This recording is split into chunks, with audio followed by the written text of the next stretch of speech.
यह श्लोक मैंने क्यों चुना है और हम करने क्या चर्चा करने जा रहे हैं उसको सुन लीजिएगा। ये श्लोक से आप लोग परिचित हैं, सब भक्त तो हम लोग रोज गाते ही हैं इसको। शिक्षाष्टकम का ये तीसरा श्लोक है और बहुत प्रसिद्ध श्लोक है।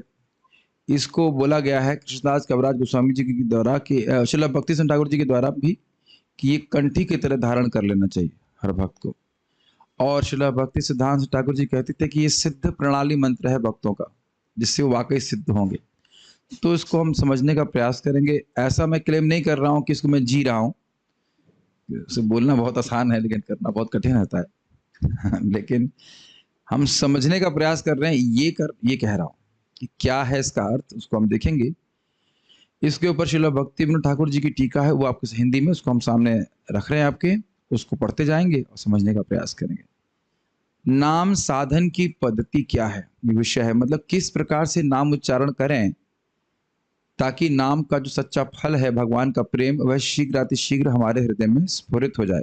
यही आप जब शिक्षाष्टक में पढ़ा रहा था तब आपने सुना था कि महाप्रभु कहते हैं सुनो रामा राय, हे राम राय ये सुनो। स्वरूप राम राय, हे स्वरूप गोस्वामी दामोदर गोस्वामी रामानंद राय जी, सुनिए कि किस रूप में, किस भाव में भगवान का नाम उच्चारण करने से बहुत जल्दी कृष्ण प्रेम की प्राप्ति होती है।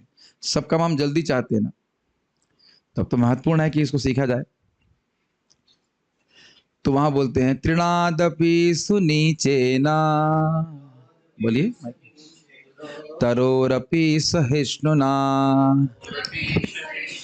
अमानिना मान देना, अमानिना मान देना, कीर्तनिया सदा हरिः, कीर्तनिया सदा हरि। त्रिनादपि सुनीचेना, त्रिनादपि सुनीचेना, तरोरपि सहिष्णुना, तरोरपि सहिष्णुना, अमानिना मान देना, अमानिना मान देना, कीर्तनिया सदा हरिः। कीर्तनिया सदा हरि। तो कौन व्यक्ति, देखिए ये जो श्लोक है it's a prescription and it is a description, दोनों बातों को समझते हैं।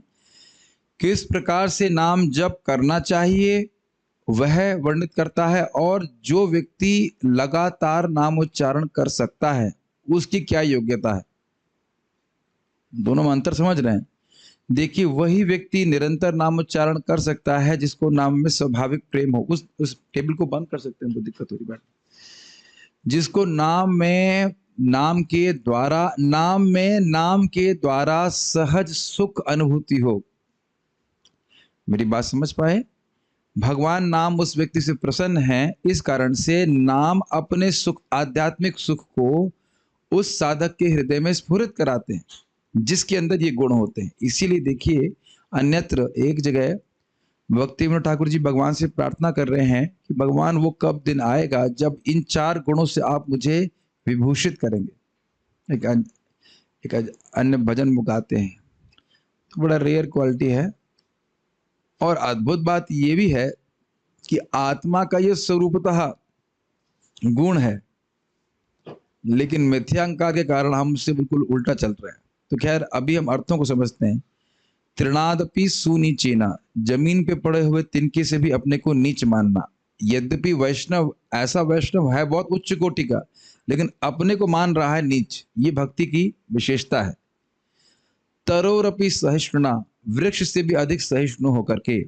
अमानिना, स्वयं मान की अपेक्षा ना करके, और मान देना, दूसरों को मान देते हुए।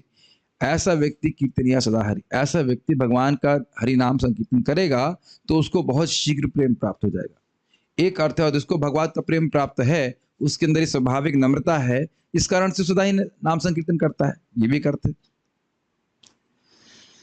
तो ये प्रिस्क्रिप्शन भी है और डिस्क्रिप्शन भी है। अब हम इसके अन्वय को देख लेते हैं। अन्वय तो देखने की इतनी आवश्यकता नहीं है क्योंकि समझ में आ रहा है श्लोक सीधे सीधे, लेकिन फिर भी पढ़ते हैं। त्रिनादपि सुनिचिन, अर्थात सर्व पद दलित तुच्छ तृण से भी अपने को दीनहीन प्राकृत मर्यादा रहित समझकर। कहने का अर्थ है, आपने देखा ना कि घास के तिनके के ऊपर कोई अपना पांव भी रखता है तो कुछ बोलता नहीं है, उससे भी अपने को नीचे मानते। बड़ा कठिन है, मैंने जब आप इसका अर्थ समझेंगे तो लगेगा बड़ा कठिन है। तरोरपि सहिष्णुना, वृक्ष से भी अधिक सहनशील हो बन करके, इसकी व्याख्या की जाएगी। अमानी ना मतलब स्वयं अमानी होकर के, मतलब अपनी मान के अपेक्षा न करके, और मान देना अर्थात दूसरों को यथा योग्य मान देने वाला बनकर सदा हरि कीर्तनीय, सदा सर्वदा निरंतर श्री हरि नाम संकीर्तन करता रहे। मतलब कीर्तनीय शब्द जो है यह है आज्ञार्थक में है। आज्ञा दी जा रही है कि इस प्रकार से हरि का कीर्तन करो, सदा हरि कीर्तना, सदा हरि का कीर्तन कीजिए। लेकिन किस तरह से? तृणादपि सुनिचेना तरोरपि सहिष्णुना अमानिना मान देना होकर के करिए। और आप कहेंगे प्रभु जी नहीं हुए तो देखिए, अगर हम निरपराधिक रूप से संकीर्तन करते हैं तो ये गुण अपने आप आने लग जाते हैं, ये बात भी है। नहीं तो दूसरे श्लोक में अटक जाएंगे। क्या है दूसरा श्लोक? नाम नामकारी बहुधा निज सर्वशक्ति तत्रार्पिता नियमितः स्मरणेन कालः एतादृशी तव कृपा भगवन् ममापि दुर्दैवमिदृशम् इह जनिनानुरागः। तो विचार बनेगा ना कि हम भजन कर रहे हैं तो अनुराग क्यों नहीं हो रहा है, तो फिर व्यक्ति को सोचेगा कोई दिक्कत नहीं है, एटलीस्ट ट्राई तो करता हूँ तृणादपि होने के लिए, एटलीस्ट ट्राई तो करो और देखे कि हमारे जीवन में हमारे नाम भजन में कोई अंतर आ रहा है कि नहीं।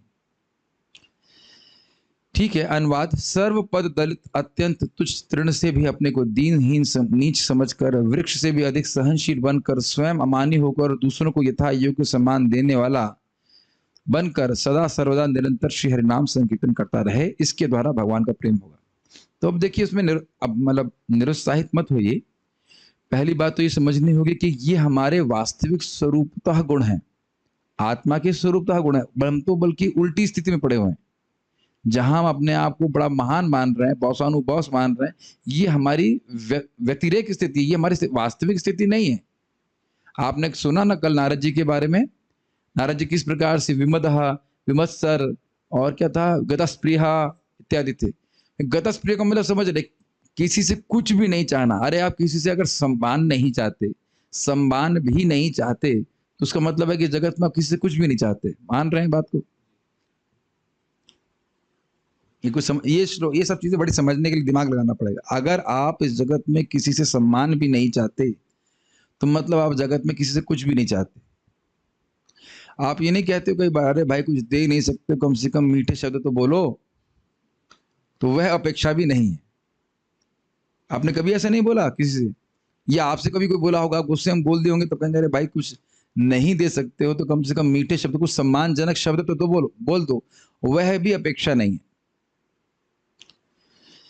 तो अब जरा देखिए कैसे होता है। निरअपराध होकर श्री कृष्ण नाम का संकीर्तन करने वाले साधकों में 4 प्रकार के लक्षण देखे जाते हैं। मतलब यह श्लोक ऐसे साधक का डिस्क्रिप्शन है जो निरपराधिक रूप से जब कर रहा है। तो अगर हम निरपराधिक रूप से जब कर रहे हैं तो ये 4 लक्षण आपके अंदर आने ही चाहिए।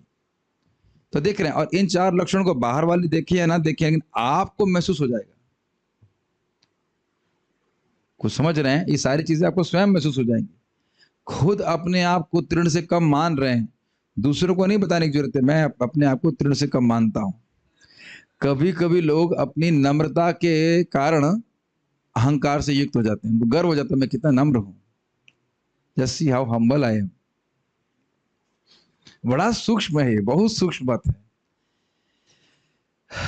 तो पहली चीज क्या है? विषयों के प्रति विरक्ति जनित स्वाभाविक दीनता।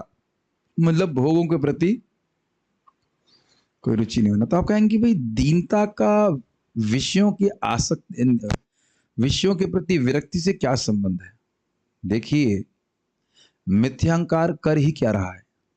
यही तो कर रहा है ना कि हमको ये कन्विंस कर दे रहा है या अध्यास करा दे रहा है कि मैं ये शरीर हूं, और उसके बाद परिणाम क्या होता है? मैं इस जगत के व्यक्तियों या वस्तुओं का भोक्ता हूं। ये तो समझते होंगे इस बात को। तो कह रहे हैं कि जब नाम जप कर रहा है, भगवान का नाम ने उसके हृदय को शुद्ध कर दिया, तो ये भावना समाप्त हो जाती है कि मैं जगत की वस्तुओं या व्यक्तियों का कंट्रोलर हूं, भोक्ता हूं। ये भावना समाप्त हो जाती है। आप समझ में आ रहा है?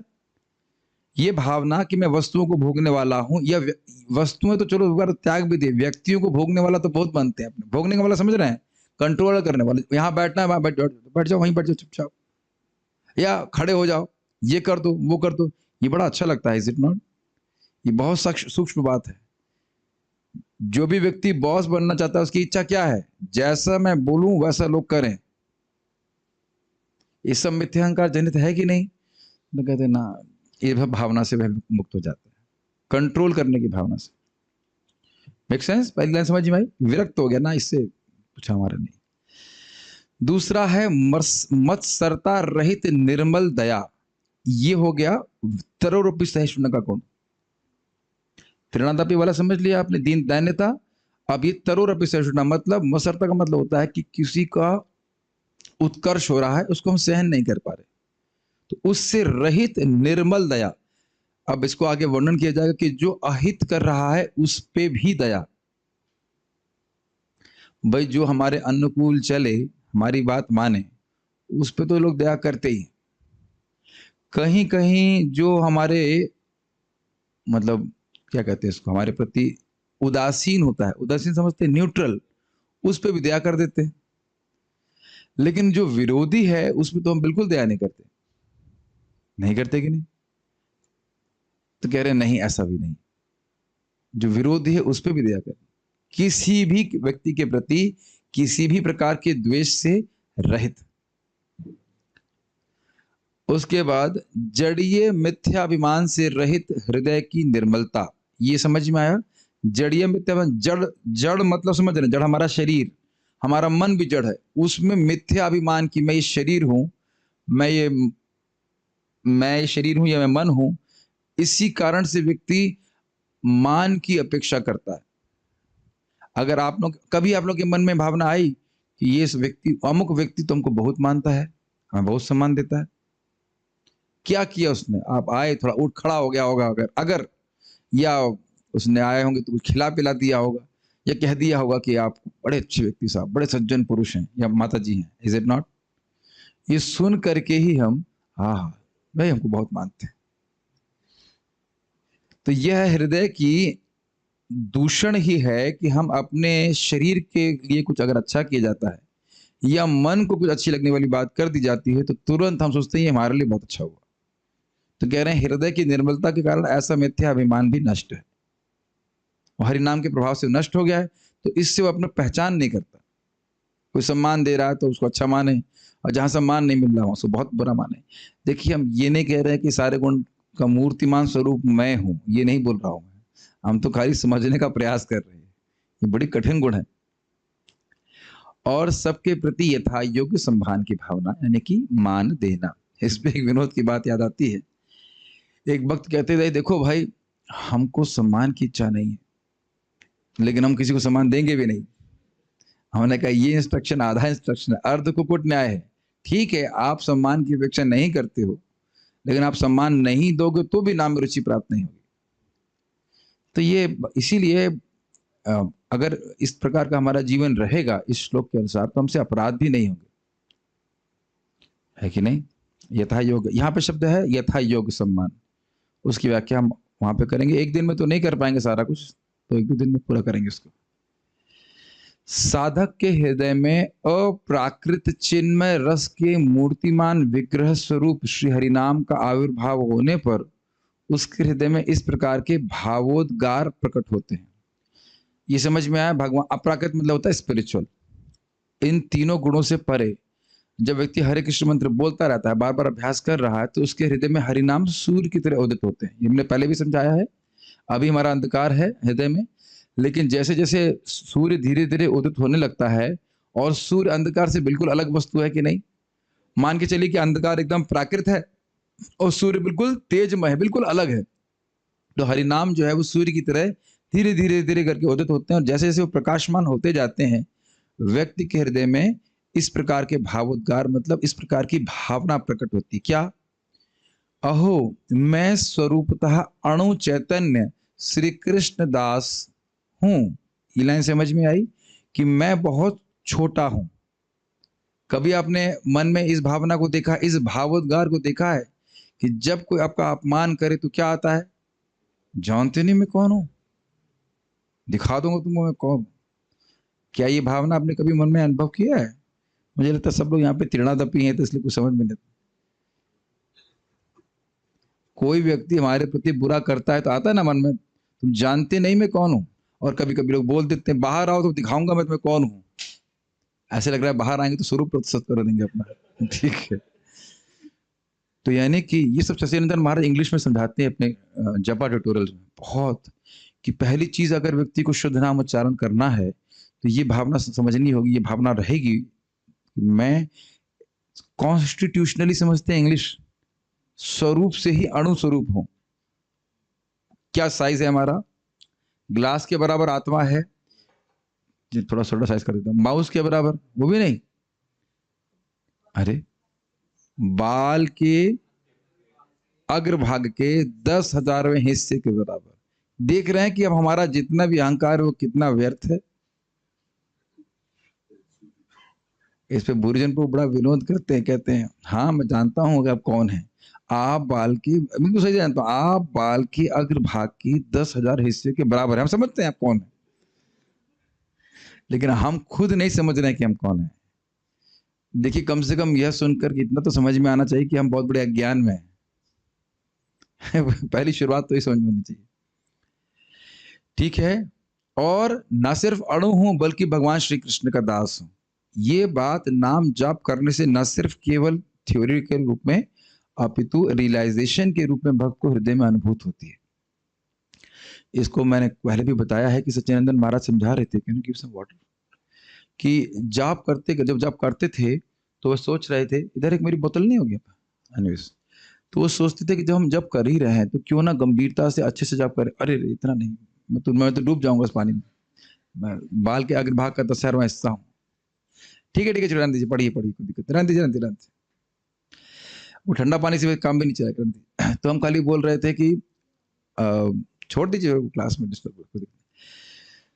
तो इसका प्रभाव क्या कह रहे हैं, जड़ीय विषयों से मेरा कोई भी प्रयोजन नहीं है। तो अब समझ में आ रहा है कि विषय विरक्ति से दीनता कैसे आ रही है। देख रहे हैं कि मैं बहुत छोटा स्वरूप हूँ, बहुत छोटे हूँ, और इन जड़ समझ रहे हैं, पृथ्वी जल वायु अग्नि आकाश से बने हुए जो वस्तु है वो जड़ होती है कि नहीं होती, तो उनको भोगने से का मेरा कोई प्रयोजन नहीं है। क्या हम समझ रहे हैं कि बद्ध जीवन में बद्ध चेतना में ऐसी चेतना होती है कि मैं इसको भोगूंगा कि नहीं होती?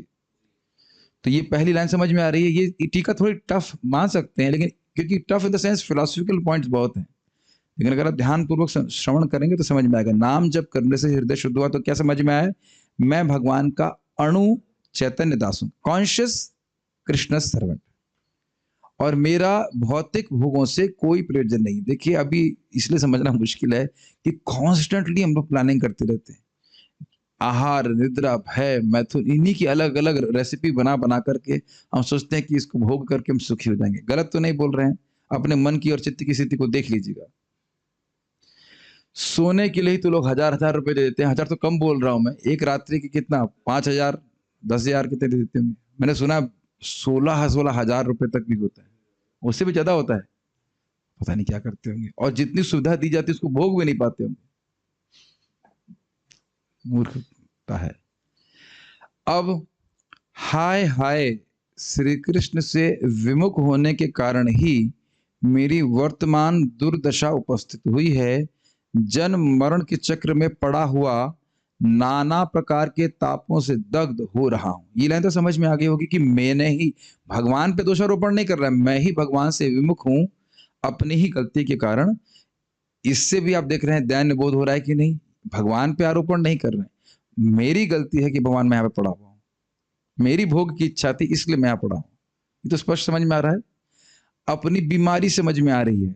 देखिए जब व्यक्ति बीमार होता है तब उसका दवा लेने का आग्रह होता है, क्षमा कीजिएगा, जब वो समझता है कि वो बीमार है तब उसका दवा लेने का आग्रह होता है। बीमार हो और ये समझे नहीं कि मैं बीमार हूं तो दवा नहीं लेता है। ऐसा होता है स्पेशली जब व्यक्ति पागल होता है। जब पागल होता है तो उसे पता नहीं चलता, यही बहुत बड़ी दिक्कत है। और किसी भी तरह से होती है अलग बीमारी तो कोई दिक्कत नहीं थी, अन्य जगह बीमार होने पे आदमी सारा पैसा खर्च करके डॉक्टर के पास खुद जाता है ना। लेकिन पागल व्यक्ति को 6 आदमी लेके आते हैं, इसीलिए किसी एक व्यक्ति को ग्लास मिलाने के लिए 6 लोग लगते हैं प्राय। देखते ही होंगे, फोन करेंगे, नहीं आ रहे भाई कहाँ थे, अरे वहां चले गए, ऐसे करके कुछ लगता है मैं तो ठीक हूँ, क्या दिक्कत है। हम ओके, ये लोग हरे कृष्ण वाले मुझे इतना क्यों परेशान कर रहे हैं, रोज जप में आओ, ऐसे करो वैसे करो। तो ये बात है। हम भक्तों से, उपस्थित भक्तों से पूछेंगे और जूम के डिवोटी से पूछेंगे, क्या वाकई हमको अनुभव हो रहा है कि हम लोग दग्ध हो रहे हैं? एक प्रश्न बहुत गंभीर है कि क्या वाकई हम लोग को महसूस हो रहा है कि हम इस जगत में दग्ध हो रहे हैं, तापों से दुखी हैं, फिर भी नौकरी कर रहे हैं? हाँ, करना पड़ रहा है। आपके घर में नीलामी होगी ना घर की, बहन ने देखो जो गवाही दे दी, आपका घर नीलाम हो रहा है इसलिए नौकरी करनी पड़ रही है ना इनको। घर में, मैं आपको पूछ रहा हूँ ऋषि माता जी, आपके घर में नीलामी हो रही है, आप तो नौकरी कर रही हैं ना, तब इसको करने की जरूरत है? हाँ, मर्जी, देखा, गवाही आ गई, मर्जी है। ये नहीं कह सकते हो करनी पड़ रही है, पुलिस लगा दी गई है, यमदूत पीछे लग गए, नहीं नौकरी करो। देखिए कर रहे हो कोई बात नहीं, वैसे कोई वो भी क्लियर हो जाएगा, नौकरी करो चाहे कुछ भी करो, नौकरी ना भी करो तो भी किसी को अनुभूति हो रही क्या? ये माया का बड़ा जबरदस्त प्रभाव है। लोग सोच रहे हैं किसी ना किसी तरह से हम सेटिंग करके, ऐसे तो ठीक नहीं हुए लेकिन जरूर खुश हो जाएंगे। मतलब आप पे मैं आक्षेप नहीं कर रहा हूं, इन जनरल सभी लोग सोच रहे हैं ना। इसको हटा दीजिए, बीच में ऐसे अजीब सा आ रहा है, तलवार जैसा बीच में रखा हुआ है। ठीक है,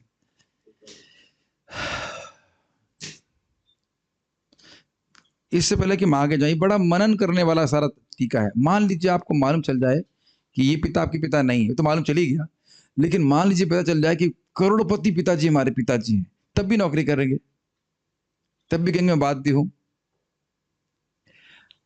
अपने आप को नारद जी की स्थिति में ले जाए, वो कैसे सोच रहे थे कि मैं भगवान का पार्षद बनना है, मुझे भगवान का पार्षद बनना है, भगवान का पार्षद बनना है, पूरा जीवन यही सोचते रहे बस। देखिए हम ये चेतना किसी पे थोप नहीं सकते, ये नहीं थोपी नहीं जाती ना। मैं ऐसा कह रहा हूँ कि मैं भी ऐसा नहीं कि मैं भी इसी तरह से सोचता हूँ, मुझे भी लगता है हाँ कूलर चला लिए, नींद पूरी कर ली, बड़ा अच्छा लग रहा है। ऑल तो ऐसा भी नहीं है, मतलब ऐसा भी नहीं इस तरह से, लेकिन ये बड़ी गंभीर बात है। जन्म मरण के चक्कर में पड़ा हुआ बहुत, कभी थोड़ा थोड़ा बातों पे विचार करें ना कि जन्म लेना ही कितना कष्टकारक है। अगर व्यक्ति विचार करेगा तो बहुत गंभीरता से प्रयास करेगा कि दोबारा हमें जन्म ना लेना पड़े। हम कभी विचार नहीं करते हैं, सुन लेते हैं और प्रीचिंग कर देते हैं, लेकिन मनन नहीं करते हैं, इसलिए समझ नहीं पा रहे हैं कि कितना बड़ा प्रॉब्लम है। आप देख लीजिए ना, यहाँ पे किसी को कोरोना हो जाता है तो लाखों लाखों रुपए खर्च कर देना है कि नहीं? मानते हैं ना कि बहुत बड़ी प्रॉब्लम है, सारा काम छोड़ करके करते हैं। तो ये सब स्थिति है। तो कह रहे हैं कि जब करता है व्यक्ति को, धीरे धीरे उसको अनुभूति होने लगती है, अपने आप होती है, आप किसी पर फोर्स नहीं कर सकते कि नहीं मैं केवल जगत में दुख भोग रहा हूं, मैं इसमें कुछ सुख, यहाँ पे कोई अनुभूति नहीं है। अब उसके बाद क्या करना है ये समझ में आ गया। तो अब मैंने श्री गुरु और वैष्णवों की कृपा से ये समझ लिया है कि भगवत भक्ति के साधन द्वारा ही मेरी विमुखता दूर हो सकती है तथा पुनः स्वरूप में स्थित होकर भगवत प्रेम प्राप्त कर सकता हूं। तो ये बात समझ में आई आपको? ये तो समझ में आता ही होगा।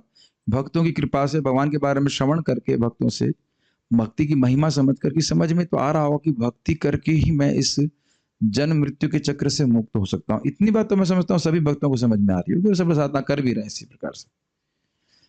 ये बहुत बड़ी बात है। अर्थात और किसी साधन में श्रद्धा या विश्वास नहीं है कि और मैं कुछ कर्म योग करूं, ज्ञान योग करूं या अष्टांग योग करूं, ना, भक्ति करके ही मैं सारी जो मेरी भगवत विमुक्ता, समझ रहे हैं, भगवान से मेरा कोई प्रयोजन नहीं, भगवान की सेवा में सुख की कोई अनुभूति नहीं होना, ये सब भगवत विमुक्ता का लक्षण है। विमुक्त समझ रहे हैं?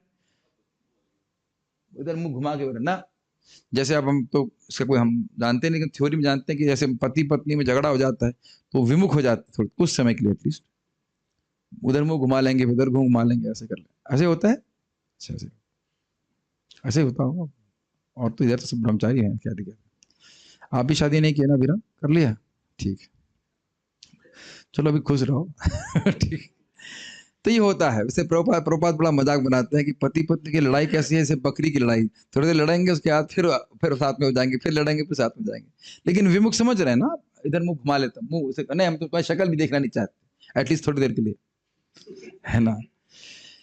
तो यहाँ पे भगवत भक्ति के साधन द्वारा ही मेरी विमुक्तता दूर हो सकती है। मतलब कहें कि प्रभु जी जप करने में मन नहीं लग रहा है, तो भैया जप करके ही आपका मन लगेगा जप में। कथा में मन नहीं लग रहा है, नहीं, कथा सुन के ही मन लगेगा कथा में। समझ रहे हैं इस बात को? और किसी तरीके से मेरा ये जो भगवत विमुक्ता है वो नहीं जाएगी। ये भगवत विमुक्ता शब्द समझ में आ रहा है आप लोगों को? हाँ, having no taste to serve Krishna, वो भगवान की सेवा करके ही जाएगा। मतलब भक्ति ही मेरा एकमात्र साधन है। ये और लक्ष्य क्या है? मेरी विमुक्ता दूर हो जाए, भगवान में प्रेम हो जाए। देख रहे हैं ना? दूसरा, पुनः स्वरूप में स्थित होकर भगवत प्रेम प्राप्त कर सकता हूं। यानी साधन और साध्य बड़ा क्लियर है उसका। ये समझ लीजिए कि वो नाम जप कुछ अन्न प्राप्त करने के लिए नहीं कर रहा है। नाम कीर्तन या जो भी भगवान कीर्तन कर रहा है वह किस लिए? भगवान का प्रेम प्राप्त करने के लिए। यही बात नारद जी ध्रुव महाराज को भी समझाते हैं कि भगवान का भजन भौतिक वस्तुओं के लिए नहीं, अपितु विमुक्ति के लिए यानी प्रेम के लिए करना चाहिए। तो आप देख रहे हैं कि संबंध ज्ञान समझने से कितना अंतर हो जाता है। और नहीं तो नाम उच्चारण अगर भौतिक वस्तु के लिए कर रहे हैं तो बहुत भौतिक वस्तु मिलेंगी, और प्रेम प्राप्ति में काफी अंतराय आ जाएगा। अंतराय का मतलब होता है डिले हो जाएगा। बहुत कठिन लग रहा है तो छोड़ दूं, ये समझ में आ रहा है? ठीक है, गुड। अतः भगवत कृपा द्वारा, अब देखिए किस एटीट्यूड से भक्त को जीना चाहिए। अतः भगवत कृपा द्वारा जब तक संसार से छुटकारा नहीं मिल जाता, तब तक मुझे युक्त वैराग्य का अवलंबन कर संबंध ज्ञान के साथ जीवन निर्वाह उपयोगी विषयों को ग्रहण करना चाहिए।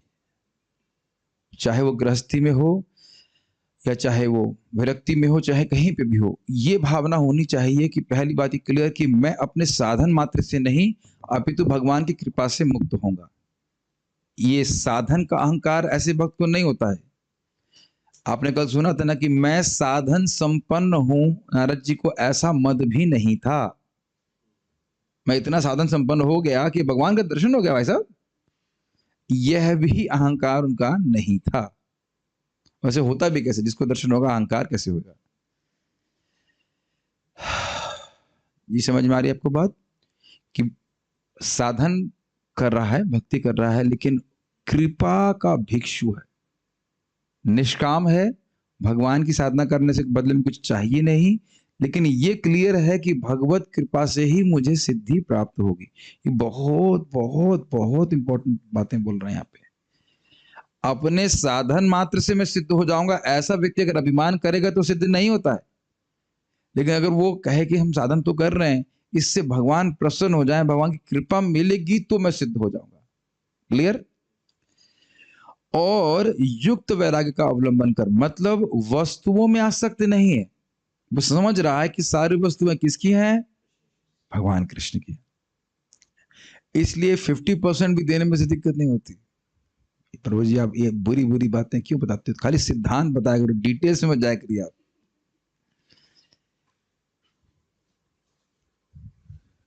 जब आप नाम जप करेंगे तो इस भावना अपने आप बढ़ जाती है। तो ठीक है भाई, जब तक नहीं बढ़ती तब तक तो हम नहीं दे रहे। जब आने लगी फीलिंग तब हम देंगे, है कि नहीं? चलिए कोई बात नहीं। लेकिन आप देखिए क्या घर परिवार में लोग 90% नहीं दे देते।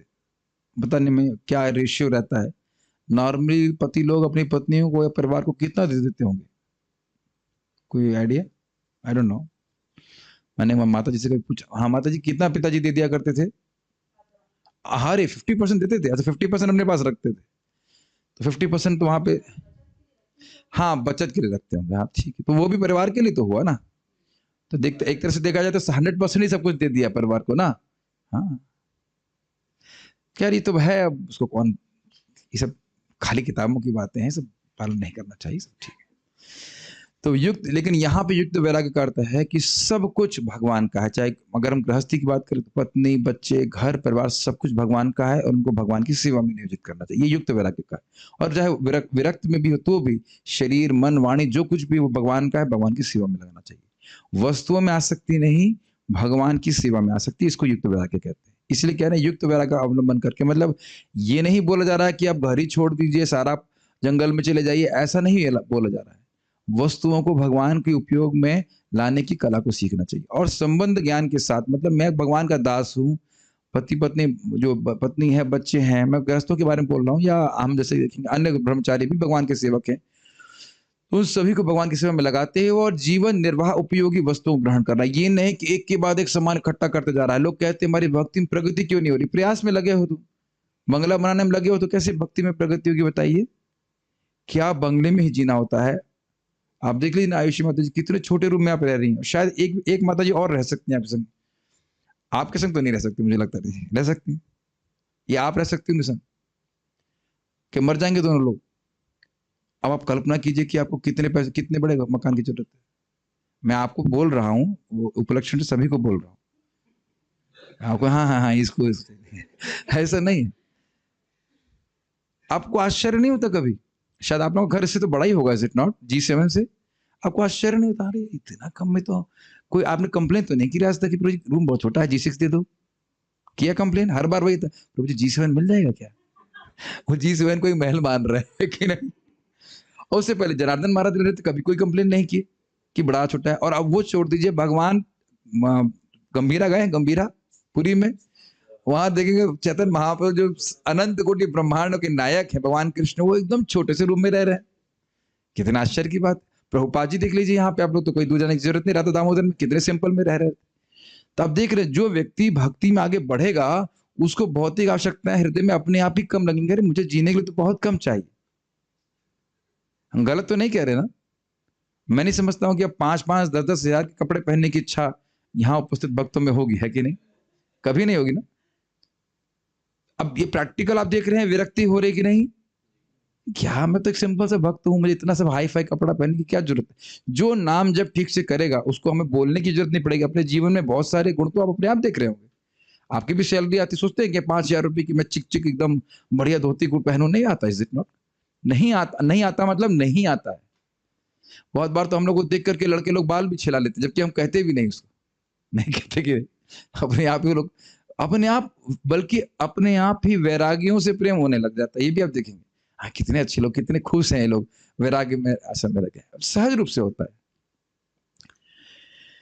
तो हम खाली बात कर रहे थे कि उतने विषयों को ग्रहण करना, क्योंकि शरीर को भी धारण करना है, उतना ग्रहण करना जिससे हमारा शरीर चल जाए, हमारा भक्ति ठीक से हो जाए, यही चीज।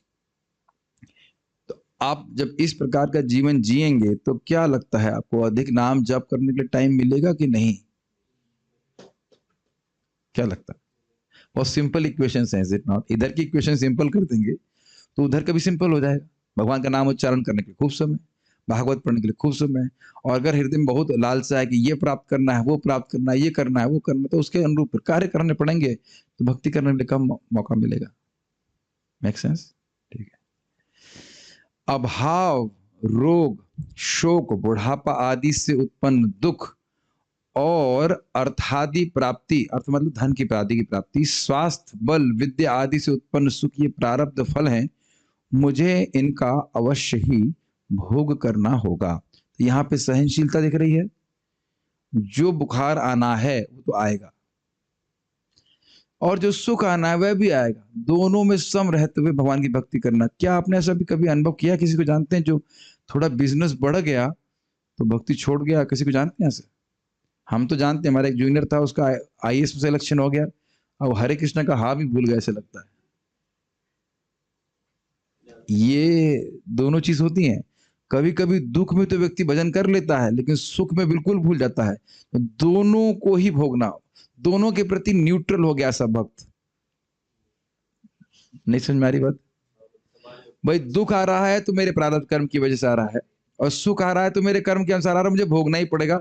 इसकी वजह से मैं अपनी भक्ति नहीं रोकूंगा। Make sense? हानि लाभ, जीवन मरण, सुख दुख, ये पारमार्थिक नहीं है, अतः इन जड़ विषयों से मेरा कुछ भी प्रयोजन नहीं है। इस प्रकार विचार कर मैं अत्यंत दीनता पूर्वक, हा कृष्ण, हा गौरचंद्र, हा प्राणनाथ, मुझे आपकी शुद्ध सेवा कब मिलेगी? आप मुझे दीनहीन पर कृपा करेंगे, मुझे शीघ्र ही अंगीकार करें, दीनहीन पर कृपा करें, मुझे शीघ्र ही अंगीकार करें। ऐसा कहता हुआ घर या वन में किसी प्रकार जीवन यापन करूंगा। ये कुछ समझ में आ रहा है? आप शायद इससे रिलेट नहीं कर पा रहे होंगे, प्रभु ये मन तो नहीं कर रहा से, ऐसा कोई हमारा मन में आता तो नहीं कि भगवान की हम सेवा मिल जाए। लेकिन जब आप भगवान के भक्तों से भगवान का जो आदान प्रदान है उसको पढ़ेंगे तब ये लालसा आती है। इस प्रकार की प्रार्थना ऐसे पब्लिक में आप नहीं कर सकते। बट जब आप रियली देखेंगे, जैसे मैं अब कहूंगा कि जिन लोगों को अंग्रेजी आती है वो बृहत भागवत पढ़ें। कुछ सारा काम ऐसा नहीं कि मैं ही पढ़ाऊं, आप खुद भी पढ़ सकते हैं, ग्रंथ आता है, वेदावेस में भी आप पढ़ सकते हैं। तो आप जब देखते हैं कि कृष्ण कितना प्रेम कर रहे हैं गोप कुमार से, तो आपके हृदय में इच्छा आएगी कि भगवान ये क्या मुझसे भी आप इस प्रकार से प्रेम करेंगे, या क्या मैं भगवान से ऐसे प्रेम कर पाऊंगा, कैसे मैं भगवान की इस प्रकार की सेवा कर पाऊंगा जैसे गोप कुमार कर रहे थे। Does it make sense? हरिनाम कीर्तन के साथ साथ जब हम भगवान की लीलाओं को सुनते हैं, या जिस प्रकार से भक्तों ने प्रेम किया है भगवान से, उसको सुन करके मन में एकदम न्यूनता का अनुभव होता है कि हम तो उस स्तर पे नहीं है भगवान, आप कृपा करेंगे तो हम कुछ आगे बढ़ सकते हैं। Does it make sense? भाई ऐसे सुनिए, ऐसे एक बहुत ग्रॉस उदाहरण दे रहा हूं कि मान लीजिए कोई व्यक्ति अमेरिका चला जाता है, किसी के रिश्तेदार, तो फिर जब वो सुनता है कि भाई वो ये कर रहा है और वो कर रहा है इत्यादि इत्यादि, तो इधर वह भी अर्जी लगाना शुरू कर देता है ना कि हमको वीजा दे दीजिए, हमको अमेरिका जाने दीजिए, नौकरी लगाने दीजिए। अब तो बहुत ही मतलब विकृत उदाहरण है, लेकिन क्योंकि अमेरिका जाना कोई बहुत श्रेय प्राप्ति नहीं है, लेकिन इस प्रकार की बातें हम सुनते हैं कि जैसे गोविंद जानते हैं ना, महाप्रभु के सेवक, उनसे प्रेम का दान पड़ता। इसीलिए चैतन्य चरितामृत पढ़ना चाहिए। अब चैतन्य चरितामृत पढ़ेंगे ना तो इस प्रकार की लालसा आती है। अरे कि कुत्ते का भी उद्धार महाप्रभु आपने कर दिया, मुझका मेरा उद्धार कब करेंगे? ऐसे ये ऑब्वियसली इसको गाया नहीं जाता है, गायन से बाहर नहीं गाया जाता। मुझे भी आश्चर्य होता है कि कभी कभी मंदिर में हम लोग गाते हैं श्री कृष्ण चैतन्य प्रभु, और मृदंग जोर से बजता है धम धम धम धम, और लोग नाचते हैं, तो कुछ संगत नहीं बनती है कि भक्त गा रहा है कि मौसम पतिता अरे भाई कोई बोल रहा है कि मौसम पतिता प्रभु, तो नाच नाच कितना बोलेगा? पता नहीं, मेरा ये भाव है कि ये कुछ भी संगत नहीं बैठता कि लोग गा रहे हैं और नाच रहे हैं। I mean, songs have to be sung in a particular way and mood, but कभी कभी देखा है आपने ऐसे वामपन और दो दो मृदंग बजते मौसम प्रतिता। अरे भाई ये भजन का ये भाव नहीं है, लेकिन क्या कर सकते, अर्थ को ना समझ करके लोग इस प्रकार से करते हैं। ठीक है, तो यानी कि क्या आप नारद जी के जीवन में ये देखे? कल सुने थे ना आप कि नारद जी पूरा जीवन यही प्रतीक्षा कर रहे हैं कि मैं कब भगवान का पार्षद बन जाऊंगा। कुछ अलग बात तो भक्ति ठाकुर जी नहीं बोल रहे। अब देखिए वही बात हर आचार्य घुमा फिरा करके वही बात बोल रहे हैं, ये लालसा कि भगवान की सेवा मुझे कब प्राप्त होगी, कब मैं भगवान की सेवा में नियोजित होऊंगा। जैसे देवामृत महाराज बोल रहे थे कि we are doing so many things which we want to do for Krishna, but when will that day come when we will do something which Krishna wants us to do.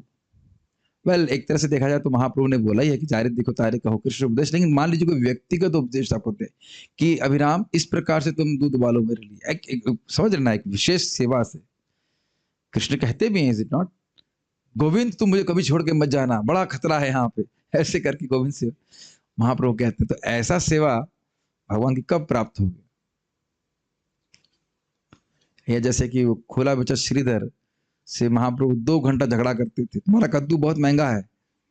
2 घंटा झगड़ा करते, फिर कहते मैं ब्राह्मण हूं, तुम मुझे फ्री क्यों नहीं दे देते? खोला बेचा श्रीधर, यू डोंट नो। 2 घंटा रोज 2 घंटा झगड़ा करते उस, और जबकि रेट उनका मिनिमम था, और उसके बाद कहते मैं ब्राह्मण हूं एनी हाउ, तुम मुझे फ्री दे दो, तो फ्री छीन के ले आते। वो भगवान जो लक्ष्मीपति हैं वो कद्दू छीन रहे हैं अपने भक्त से, और उसके बाद भक्त क्या बोलता है, मुझे वही ब्राह्मण लड़का, मैं ये चाहता हूं कि वो ब्राह्मण लड़का हर प्रतिदिन आकर मुझसे झगड़ा करे कद्दू के लिए। मतलब आपको समझ में एकदम इलॉजिकल लगता है ना, वो जो लक्ष्मीपति हैं जिनकी सेवा में हजारों लक्ष्मी लगी हैं, वो कद्दू के लिए झगड़ा कर रहे हैं, कद्दू के लिए नहीं, उस भक्त के प्रेम के लिए।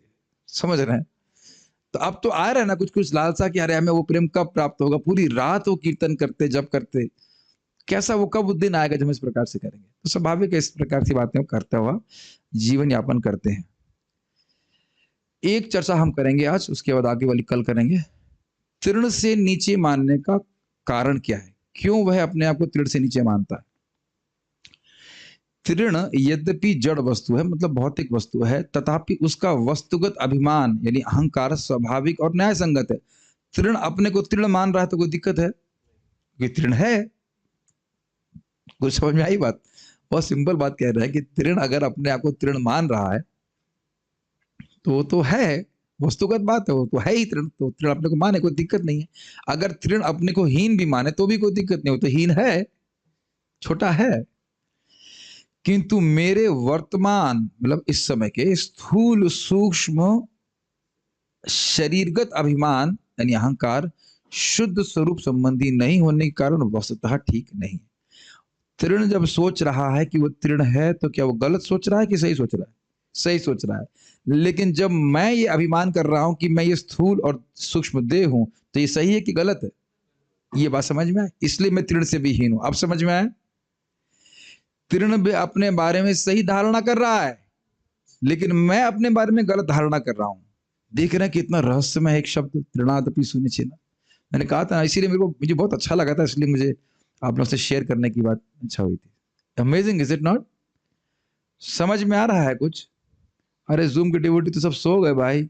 अरे उठो उठो उठो, हाँ, कुछ ग्रहण कर रहे हैं। हम क्या बोल रहे हैं? जानते नहीं मैं कौन हूं, जानते नहीं मैं कौन हूं जो बोल रहा हूं।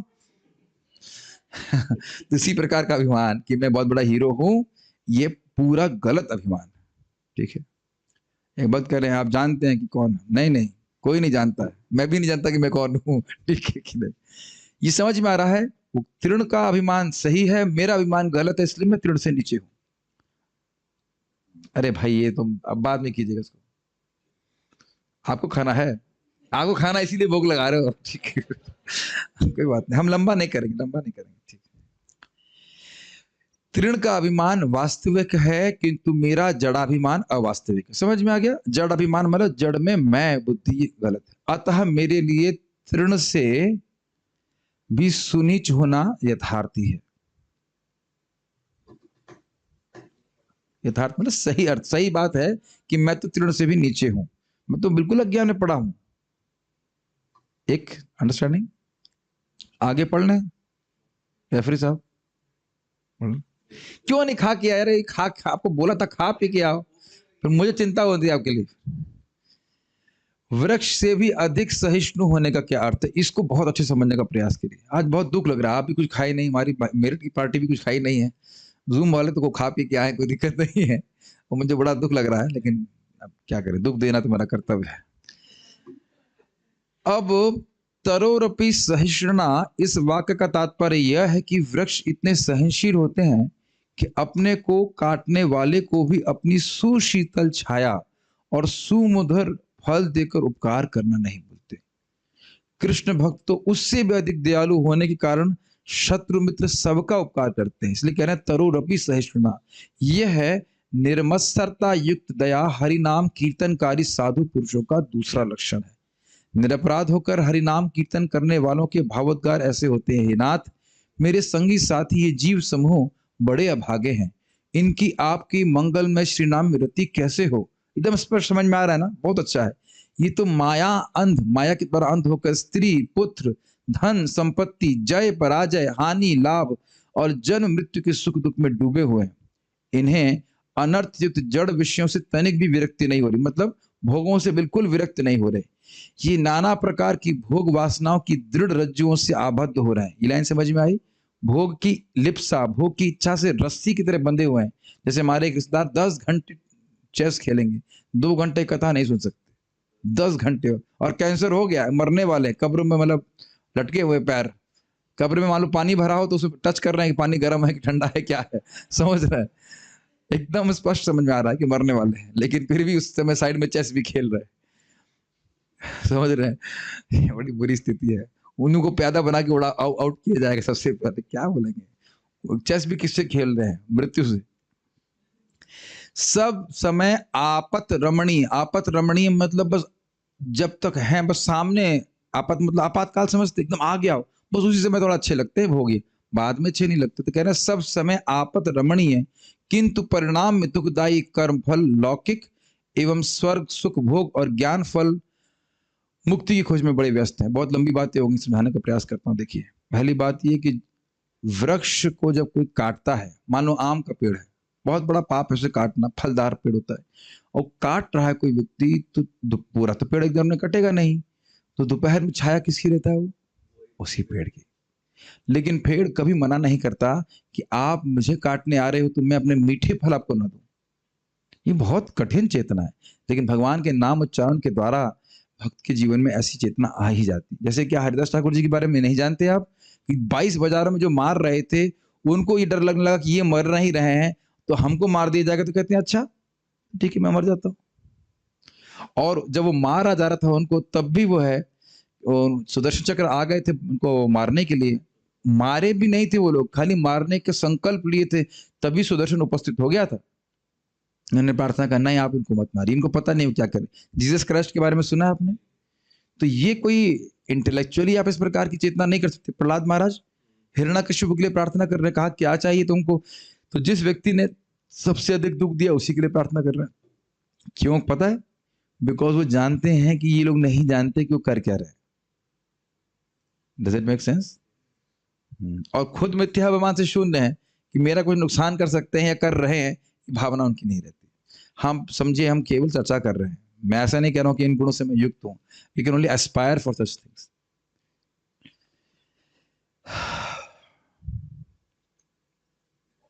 सुशीतल छाया और सुमधुर फल। तो आप देख रहे हैं कि और उसके बाद इनकी जो कृपा देने की वृत्ति है वह लोगों की योग्यता और अयोग्यता पर निर्भर नहीं करती। वो देख रहे हैं कि कोई भी आत्मा भगवान का ही, इसलिए बोले संगी साथी, मतलब जितनी भी आत्माएं उनको दिखती हैं वह वो समझते हैं कि मैं भगवान का अंश हूँ, दास हूँ, और ये सब भी हैं, लेकिन भोगों में प्रवृत्त होने के कारण ये लोग समझ नहीं पा रहे, इसलिए जो दुख है उसको सुख मानकर उसमें लगे हुए हैं। मेरी बातें समझ में आ रही हैं? ये बात बोल रहे हैं कि वो अंधे हैं, उन्हें समझ में नहीं आ रहा कि इन सब चीजों से उनका कोई स्वार्थ सिद्ध नहीं हो रहा है, कोई सुख सिद्ध नहीं हो रहा है। तो इसलिए वह बोल रहे हैं। और फिर कह रहे हैं कि ऐसा भी नहीं है कि वो स्वेच्छा से छोड़ भी दें, इसीलिए कह रहे हैं कि रज्जू से बंधे हुए हैं। मान लो कोई व्यक्ति रस्सी से बंधा हुआ है, अब बोलो कि भाई तोड़ के आ जाओ, तो कहे नहीं भाई मैं तो बंधा हाथ, मेरे दोनों हाथ पांव बंधे, मैं छूटूं कैसे? ये भी देखे आप? कहो कि अब देखिए तेरा कुछ दिन पहले भक्त आए थे घर छोड़ करके, हम लाइफ टाइम ऑफर आपको दे रहे हैं, और 2 महीने में फिर लाइफ टाइम ऑफर क्या कहते हैं एक्सपायर कर गए। ये स्थिति थी कि वो आत्महत्या करने वाले थे, झूठ नहीं बोल रहे, इतनी परेशान हो गए थे घर से। लेकिन फिर अभी घर में वापस back home, back to whatever नरक। देख रहे हैं ना रज्जू? ऐसे महाराज बड़ा विनोद करते हैं कि कोई पति है, छोड़ पत्नी से झगड़ा हो गया, चला जाएगा, फिर अब आसक्ति तो गई नहीं, लौट के आएगा। तुम्हारे लिए तो मैं कभी नहीं आने वाला था, लेकिन बच्चों का मुंह देख करके आ गया। होता है कि नहीं?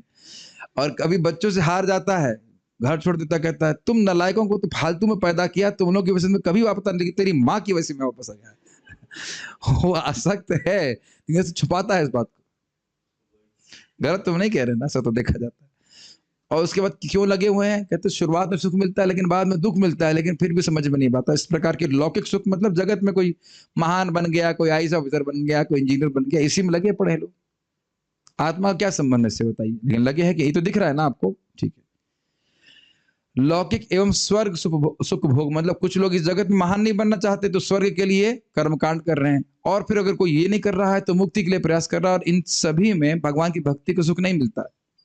तो ये एक भक्त को जो भगवान का नाम जप करता है उसको अनुभूत होता है कि इसे फालतू में टाइम वेस्ट कर रहे हैं। Make sense?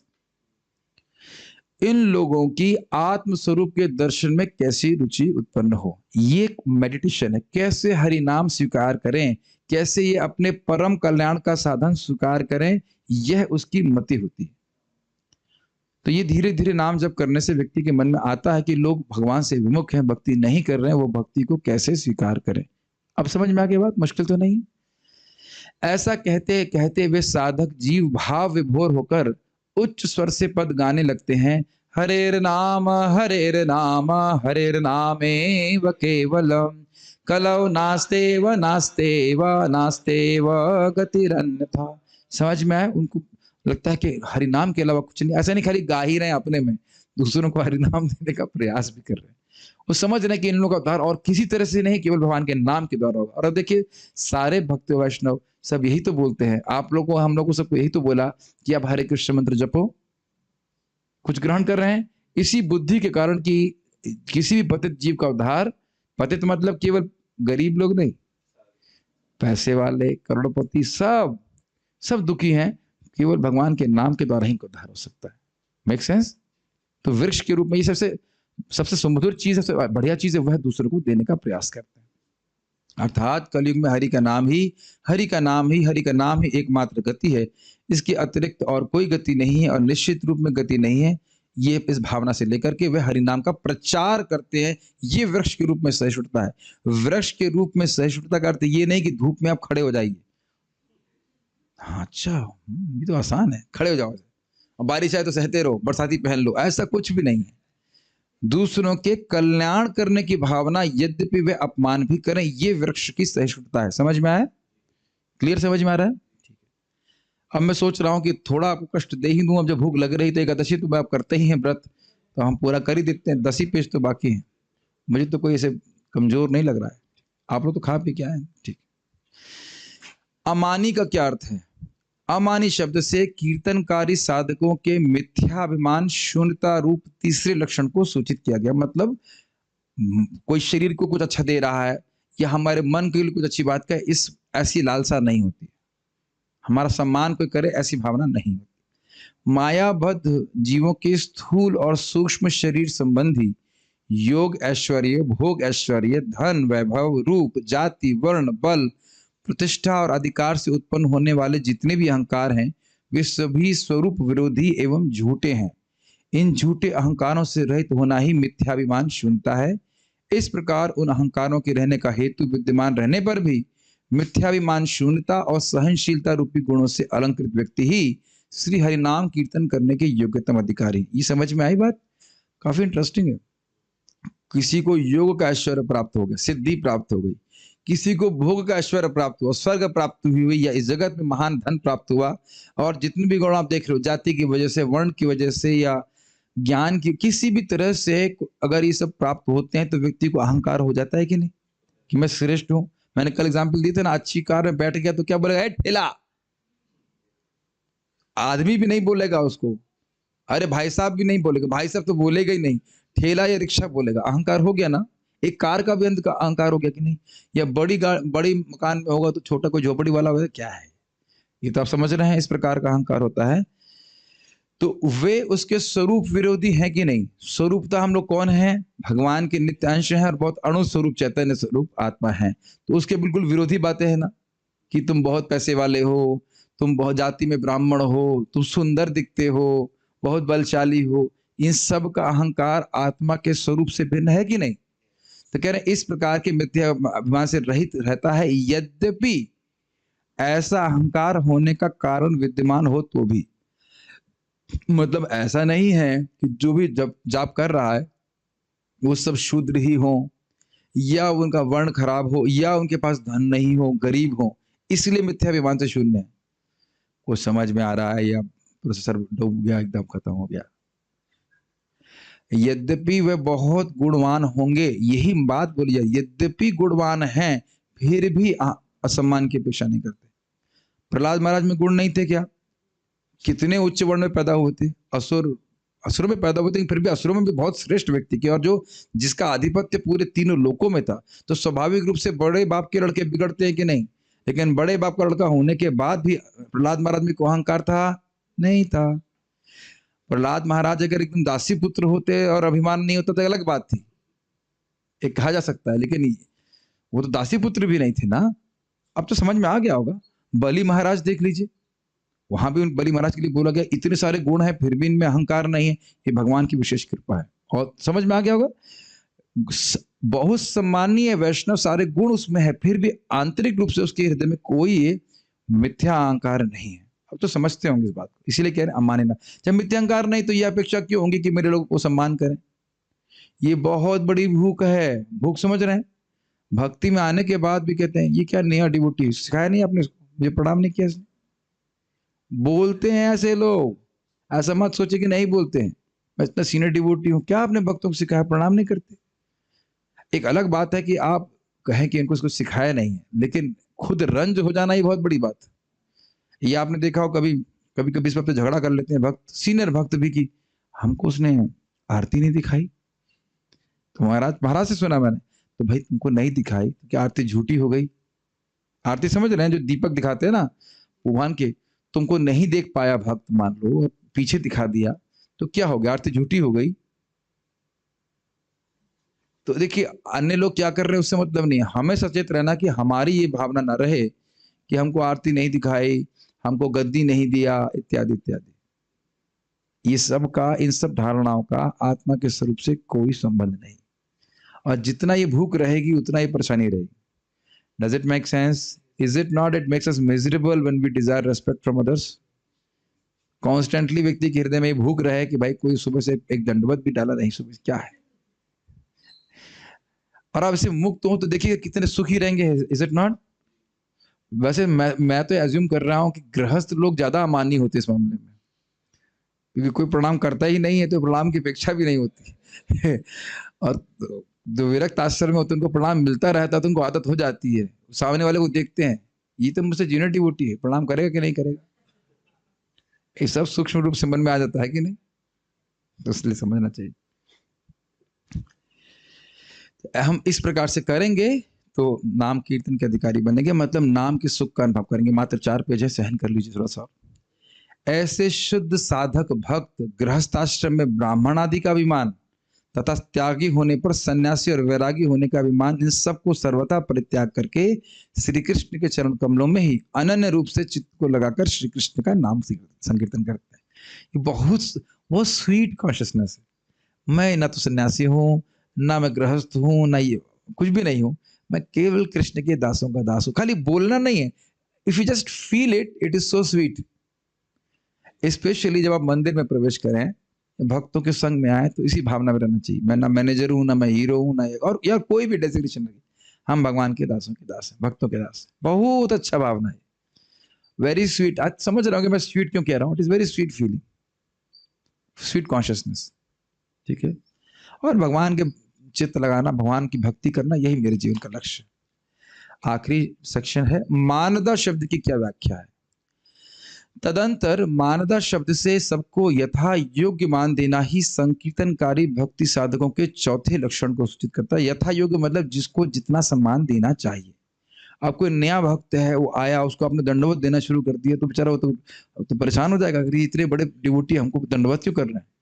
इसीलिए जो नाम उच्चारण करता है, रूप गोस्वामी बोलते हैं, उसको मन से सम्मान देना चाहिए। जो दीक्षा लिया उसको प्रणाम करना चाहिए, जो भजन में विज्ञ उसका संग करना चाहिए, इत्यादि इत्यादि। ये वे जीव मात्र को कृष्णदास समझकर किसी से भी द्वेष या प्रतिहिंसा की भावना नहीं रखते। ये बहुत अच्छी बात है, ये समझ में आ रहा है। चाहे दूसरा व्यक्ति हमसे द्वेष कर रहा है, लेकिन उनका द्वेष नहीं होता उससे। अगर द्वेषी है तो उसको प्रीचिंग नहीं करते हैं, एक अलग बात है, लेकिन उनसे द्वेष करना कि उनका बुरा हो जाए, ये भावना भक्त के हृदय से चली जाती है। सोचिए जाप करने से कितना फायदा हुआ। आप लोगों को कुछ ऐसा अभी अनुभव हुआ है कि किसी ने आपसे खराब बर्ताव किया था और आप जब करने लगे तो अब वो नेगेटिविटी अपने आप समाप्त हो गई, आपने अनुभव किया?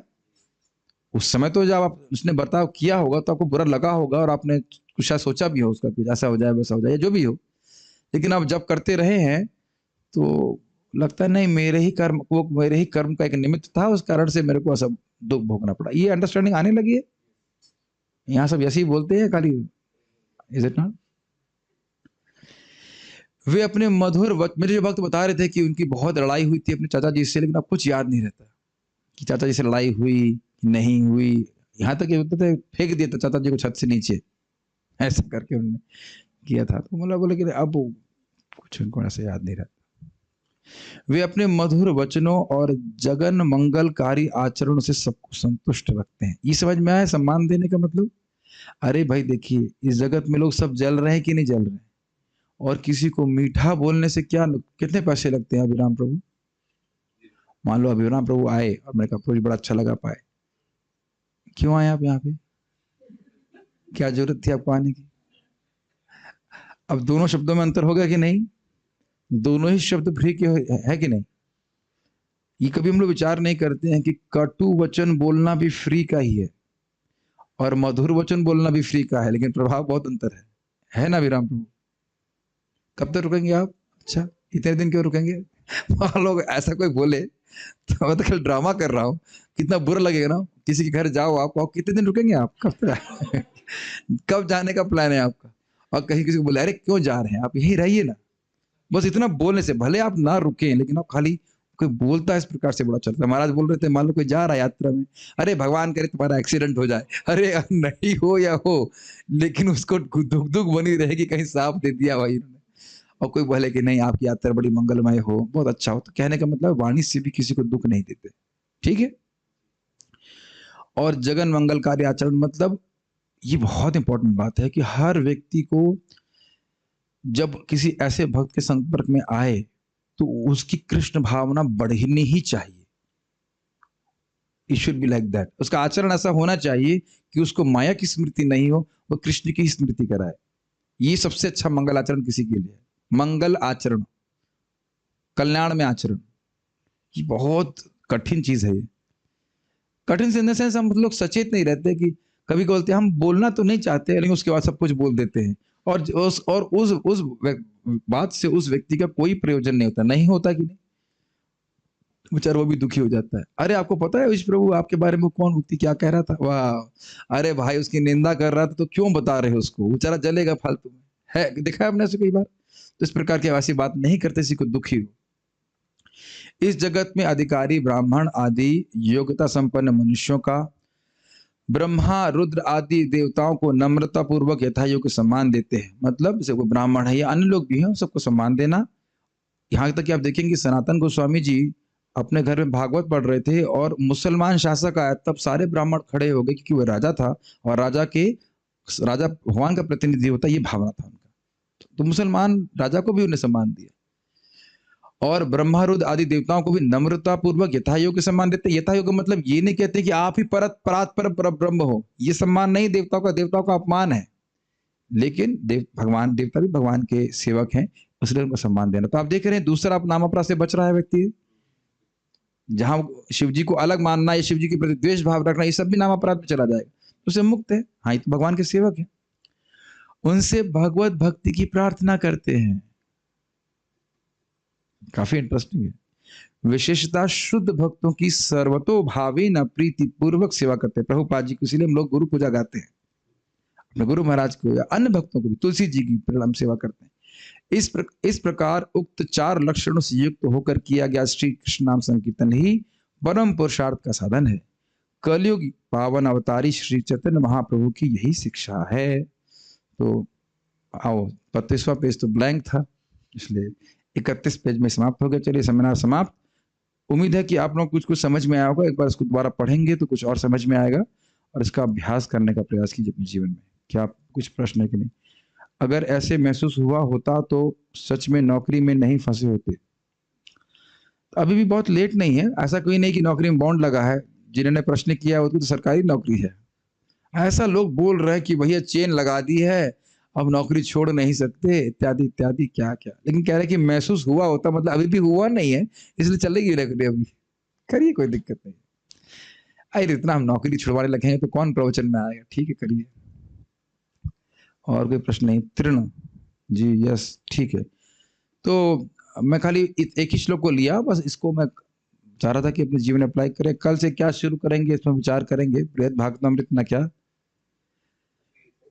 कहाँ कृष्ण की बात नहीं होती, वहां बात करना टाइम वेस्ट लगने लगा है। हाँ, तो अच्छी बात है। तो पत्नी से भी बात नहीं कर रहे होंगे शायद।